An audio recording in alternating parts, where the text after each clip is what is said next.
this is Ron from High Tech Legion, and this is the Cooler Master Cosmos 2 Ultra Tower case. It is the current flagship chassis from Cooler Master. It is also their largest, measuring 13.5 by 27.7 by 26.1 inches, making it larger than even the Cosmos S case that came out previously. And like the Cosmos S case, the aesthetic of the Cosmos 2 takes cues from automotive design, hence the sleek look, and is not as boxy compared to other full tower cases and other mid tower cases. It's actually very curvy and rounded edges, and uses basically a combination of aluminum and plastic and mesh for the side panels, so that it tries to maintain as light as possible, while the body is actually made of steel, so that it is also sturdy. And let's take a closer look at the back. The box is quite heavy. You can see detailed specifications there on the side, but of course that is boring to watch a video of some guy reading a box. I won't insult your intelligence for doing that, and I'll just show the back right here. And you can see a preview of what it looks like before we open it. And it is quite heavy, as I mentioned, 48.5 pounds without any components installed. So thankfully there are these handles above that of course come in handy when you're moving it around during your installation. And you can see some of the features here before we open it. You have a 120mm fan, pair of them at the bottom, 200mm fan intake, 120mm fan at the top, and a 140mm fan in the rear. Those are the pre-installed fans. And of course you got 10+1 expansion slots, giving you a 4-way CrossfireX or SLI. And of course you have the sliding front aluminum front door protecting the optical drives, and pretty much some of the main features in here you can see. And let's take a closer look. Let's open up the box and see what we can find inside.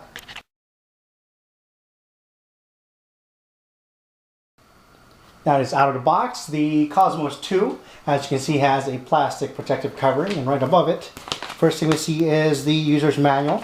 It comes in multiple languages, and it's basically shows you the outline of the not just the features that are inside the case, but also a step-by-step installation guide, and the with the various screws and their function and what they're used for. And let's remove the plastic cover. At the top front area, you can see a Cosmos logo embossed into the front cover of the front I/O controls. And the front I/O controls look very sleek and metallic. It is actually similar in design to certain cell phones. You can see there the power button is right in the middle, and right below them are activity LEDs that we can't see it now because we haven't installed our system yet, but we'll see it later. You'll see a hard drive activity LED and a power activity LED. Also, you have your reset switch right on the lower left hand side, and you have fan control options for your front, top, hard drive and GPU area, as well as LED control options right here. And you also have an eSATA port right in front, and above them are a pair of audio jacks for your headphone and microphone, and a pair of USB 3.0 ports and 4 USB 2.0 ports. The front bay covers is protected by this sliding shield here in the front, and as you can see, it just takes a little bit of force to dislodge it from the magnetic locks on the left and right side, and it moves slowly downward. And so that is very neat looking. See there? To lock it in place, just simply slide it back up, or you can just manually push it down again. And here are the dry bay covers. Here at the bottom you have a 3.5-inch dry bay slots that are locked. Actually, these are for your hot swap options for your drives, and at the top you have these similar lock design for 5.25-inch external dry bay covers. So you can see how easy it is to pull it out. You just simply slide the lock to the left side and pull out. Simple as that. At the lower front area of the Cosmos 2 case, you can find a 200mm front fan intake pre-installed, and the front cover is actually easily removable by pulling it from the bottom. As you can see there, it has that honeycomb mesh design. Actually 3 sizes of it. You have the medium ones here in the very front. At the back you can see that there's little fine ones that acts kind of like a filter, and semi-large ones acts as the frame of it. And right behind it you can see the 200mm fan as mentioned, and you also install an optional 120mm right below that. At the bottom of the Cosmos 2 case you will find, of course, the ventilation area for your power supply intake, since it has a bottom mounted power supply design, and it also has an easily removable dust filter. It's quite durable, and it's also thicker than the standard dust fan filter that comes with other cases. And it has that handle that it protrudes quite a bit, so that you can easily remove it even when everything is installed into your system. And of course, the hallmark of the Cosmos 2 design, we have on the top we have the metal bars acting as a handle, and here at the bottom you have the metal bars acting as the feet, and giving the Cosmos 2 a little bit of elevation, and measured from the power supply intake to the feet, edge of the feet, gives you about 2.5 inches of clearance, so that it's sufficient clearance even on carpeted floors for the power supply to gather enough air and ventilate the components properly. And of course these feet have these also these rubber kind of soles on them. See there, they're rectangular, and there's 4 of them in total, 2 in the rear and 2 in the front. And these actually, since this is a metal rod right here, if you put it in your top of your table or in top of your floor or hardwood floor, you could metal to floor contact can cause some scratching. So what these do, of course, these rubber give it a little bit of buffer and give your table or your floor a little bit of protection. Yeah.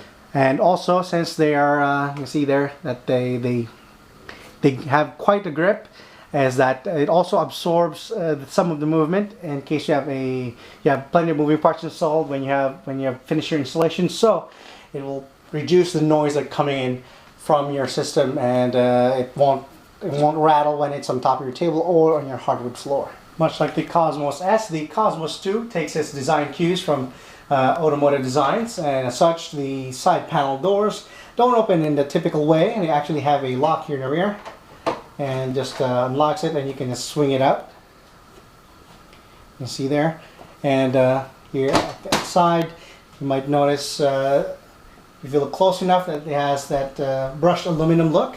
This is actually what Cooler Master calls the midnight black version. It looks similar to charcoal, but they're also making a gray version available, and I believe I saw some other custom colors in CES, but I'm not sure if they are going to make those available. But definitely I saw silver and a gunmetal gray version, which also looked quite cool. And here, of course, the mesh area here is for around, you can see where it is located. It's around the GPU area for ventilation for the GPU, and right at the bottom for the hard drives. Of course, let me open it again so you can see what it looks like.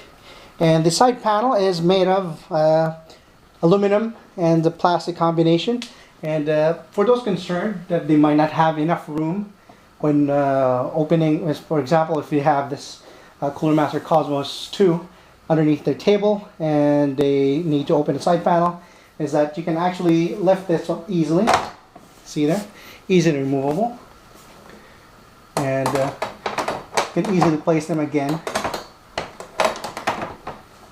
But the best part about it is that you don't need enough room. You don't need to open it all the way up just to pull it out. You can actually just demonstrate in here and just show, just from here, just from this position, just have enough clearance and just lift it out of place. And here on the side panel inside the plastic area, you can see that there are these mounting holes for optional fans for your GPU. These are 120mm mounting holes, but of course one way to install them is to remove the disassemble this side panel assembly. There's instruction in the manual, and of course these are not hard to remove. Actually, you can see the screws, where those screws located are, and you don't even need to remove that since the bottom area here is separate. So you just need to unscrew this part right here, and there's an arrow showing you where to pull out in that area. So it's definitely a lot more work compared to other cases when you want to install a side fan for your GPU, but it's an option that is available for those who want it. As I mentioned, it is aluminum outside and plastic, so it keeps it lightweight. Although the body itself is made of steel alloy, so it's quite heavy. The total weight of the Cosmos 2, of course, without any components installed, is 48.5 pounds. That's without the box, so that is very, very heavy.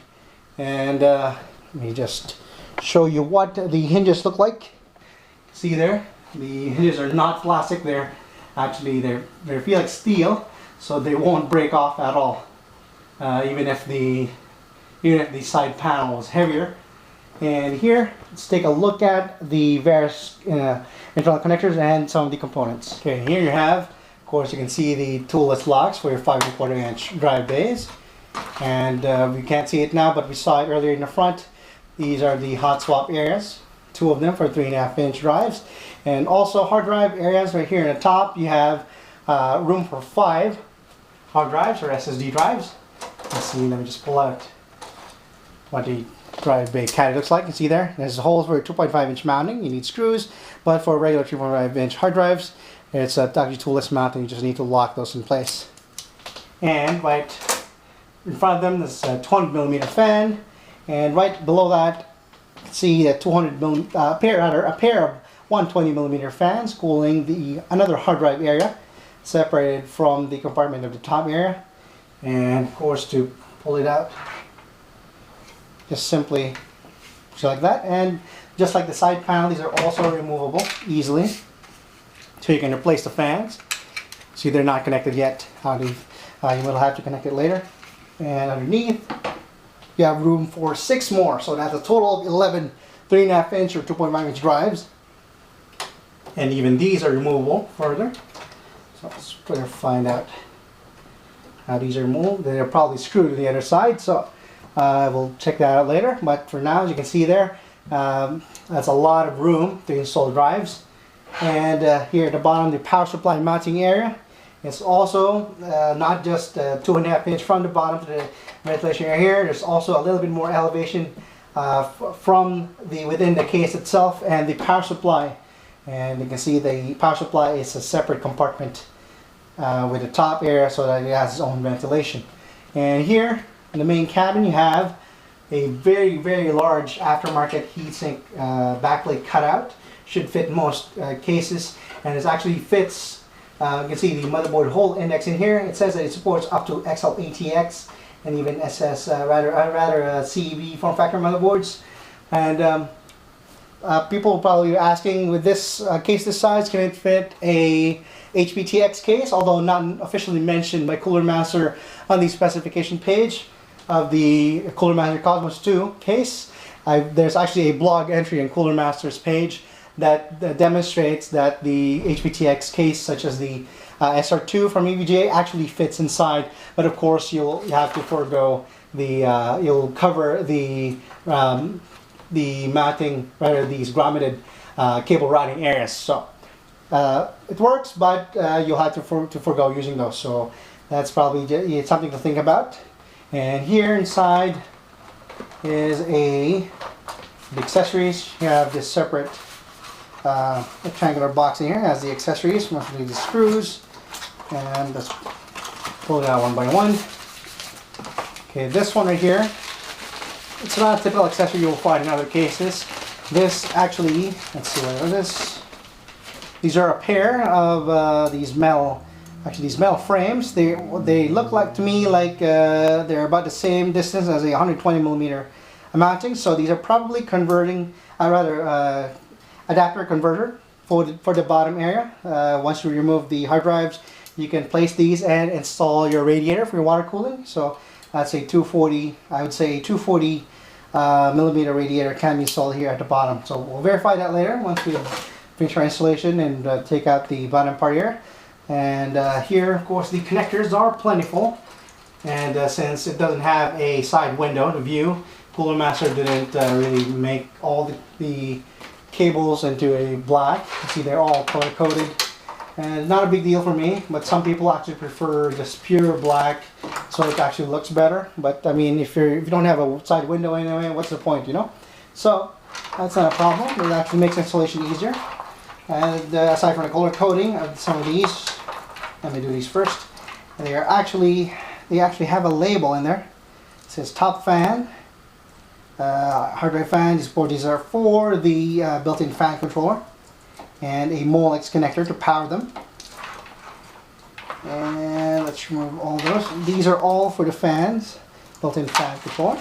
And another Molex connector here. There's a pair of them. You can see they look different from that Molex connector because one of their wires is white here. I'm assuming to mark the ground wire. And the pair of these Molex connectors are for the hotspot bays in here, which also have a pair of SATA connectors. And our cable right here, you have, of course, your 19-pin, or some people say 20-pin USB 3.0 header. See, it's not actually bright blue, but it's black, but it works either way. And you also have, of course, your 1897 HD audio headers.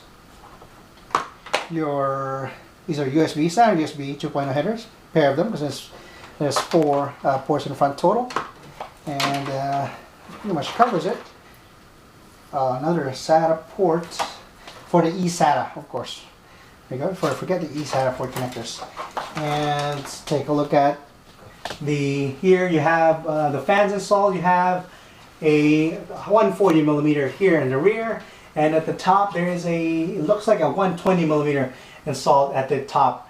And you can see the plenty of cable routing ears. There's 3 large ones here at the front, and they're also grommeted. These snugly fit, not like other cases where it's loose, and when you route your cables it easily comes off. These are, as you can actually hear, how snappy they are, and how firm they stay in place. So that will be very useful. There's 3 in here, and 3 or 4 more here in the front. And you can already see that behind them there are these loops where you can later on use your cable locks for tie downs and secure them further. And as for connectors, these the top 120mm fans, a 3-pin, while the rear is a 3-pin with a Molex, female and male Molex converter installed already. And see, let's continue with the rest of the accessory package inside here. See, big baggie, and inside there are the accessories in separate areas. And these first ones are cable management ties. You can see there, they're not your usual zip cable tie, but these actually have a 3M sticker that sticks to the back or wherever you want and locks into place. These are reusable, with the exception, of course, of the sticker. And Codemaster gives you 5 of these total. And of course, which is standard now for a full tower case. Most full tower cases, of course, this is called an ultra tower case, and it is much larger than a usual case. You get these 8-pin EPS 12-volt connectors. And see what else in here. And of course, we couldn't open the drive bay earlier because it was locked. These are locked for hotspot base. There's about 2 pairs of them, so there's 4 total. And 4 cable management ties here. These are just the regular zip ties, regular zip ties. Let's count it. 2, 4, 6, 8, 10, 12, 13 in total. Actually, there's more. 15 in total. So that should be plenty for any system to use. And you have your speaker for your diagnosis from your motherboard. If you don't have those motherboards that have an LED readout, and in one big baggie you have a mishmash of screws in here. You also have your motherboard standoffs, and they're colored brass, of course, and just these IC. Let me just pull it out. That's why in the manual they're all enumerated in there, so you can easily find which one is which in this little bag. And let's see, that should be a good sampling of what we can have in here. Of course, this long one is for mounting fans. This is for your motherboard standoff, and it also comes with this adapter. You can easily install them in place. You don't need pliers. And these are just standard motherboard screws. And these tiny ones, I'm guessing, for installing SSDs into your hard drive rather these into the hard drive cages in there. So let's continue on with the rest of the features. As mentioned, there's rear fan, top fan, and a front 20mm fan pre-installed. It's not your typical setup.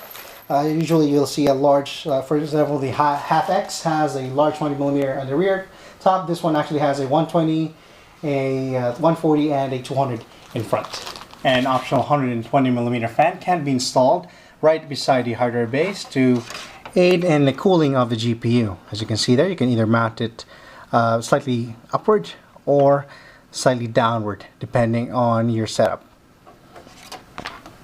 Here at the bottom rear area you can find, of course, the power supply mounting area, and this is not your typical power supply mounting. It actually protrudes a little bit, about 1.5 inches out on the back. It doesn't sit flush with the rear, and this is of course for easier installation, and there's thumb screws in there. You can easily remove it and pull it out and install your power supply in place and then put it back in, because there are hard drive bays so in the front, so it's easier to install it this way. That's why Cooler Master designed it so.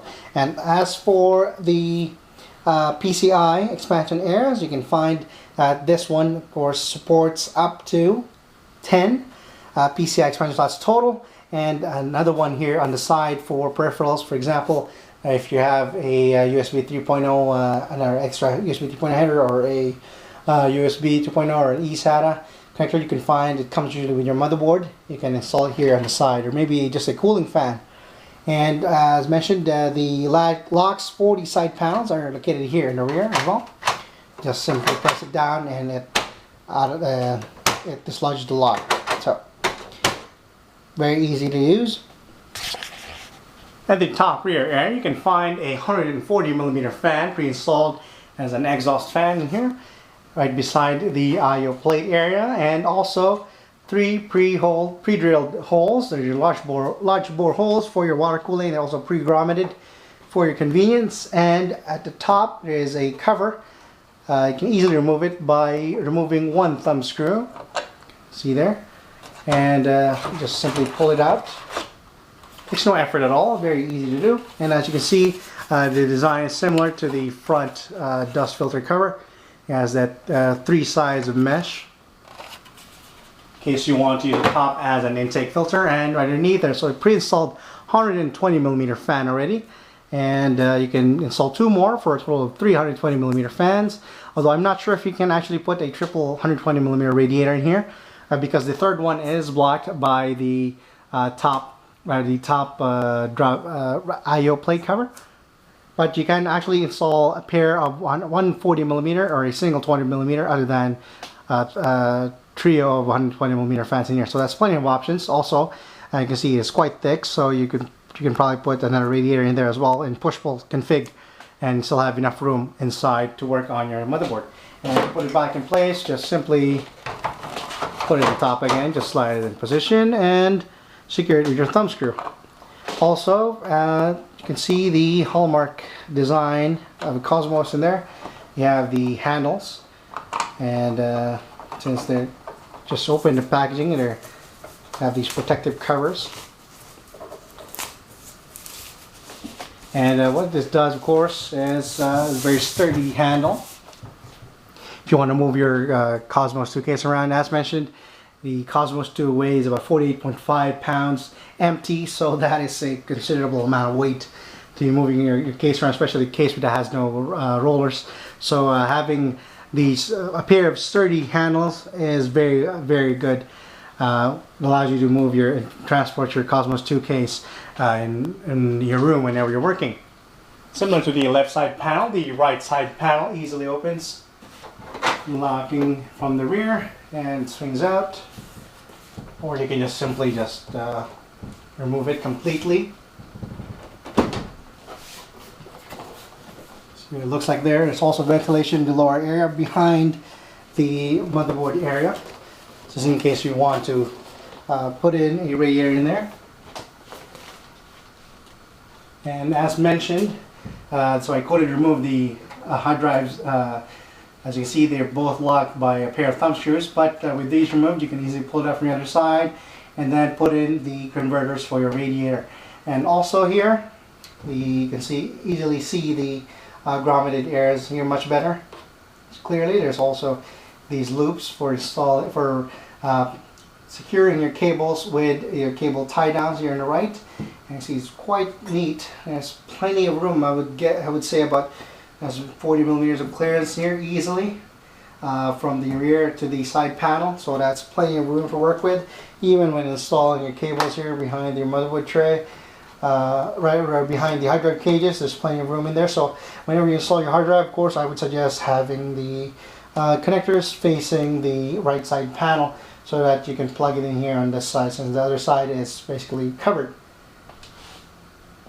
That pretty much covers the main overview of some of the features of the Cooler Master Cosmos 2 Ultra Tower case. And what we should do now is put in our components one by one and see what the Cosmos 2 looks like when we have populated with our test items. Alright, so thanks for watching, and subscribe to our YouTube channel at youtube.com/hightechlegion. You can find us at Facebook at HCL Reviews, or just visit us at hightechlegion.com, join our forums, discuss, and leave your questions and comments. Thanks for watching, and see you next time.